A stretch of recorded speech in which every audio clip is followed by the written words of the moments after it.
Finance bill کے تحت 6,980 اشیاء پر ڈیوٹی اور ٹیکس میں کمی۔ نئے بجٹ میں گاڑیوں، کھانے پینے کی چیزوں سمیت تقریباً 7,000 درآمدی اشیاء پر ریگولیٹری ڈیوٹی اور ٹیکس میں چھوٹ۔ آرٹیفیشل جیولری اور پرفیوم پر ڈیوٹی 40% سے کم کر کے 36% ہو گئی ہے۔ اسلام آباد سے ظہیر کی رپورٹ۔ فنانس بل 2025-26 میں 6,980 درآمدی اشیاء پر ڈیوٹی اور ٹیکس کم کر دیا گیا۔ امپورٹڈ نئی سپورٹس جیپوں پر ڈیوٹی 90 سے کم کر کے 50% مقرر۔ امپورٹڈ جیپوں اور نئی سپورٹس گاڑیوں پر ریگولیٹری ڈیوٹی 15 سے کم کر کے 10% کر دی گئی۔ لگژری شپس، کروز اور بوٹس پر 5% ڈیوٹی عائد۔ موبائل فون سم کارڈز پر ریگولیٹری ڈیوٹی کی شرح 15 سے کم کر کے 12% کر دی گئی۔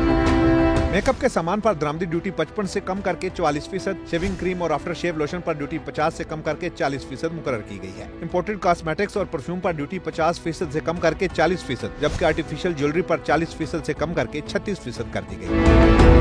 درآمدی دودھ، پاؤڈر ملک اور دہی پر 35% کے بجائے 20% ریگولیٹری ڈیوٹی۔ امپورٹڈ پنیر پر درآمدی ڈیوٹی 45% سے کم کر کے 40% اور شہد پر 30% سے کم کر کے 24% کر دی گئی۔ پرندوں کے انڈوں پر عائد ڈیوٹی 5% کمی کے بعد 10% مقرر، جبکہ کتوں اور بلیوں کے کھانوں پر شرح 45 کے بجائے 40% کی گئی ہے۔ ایسا پہلی مرتبہ ہوا کہ سامان تعیش پر ڈیوٹی بڑھانے کے بجائے کم کی گئی ہے۔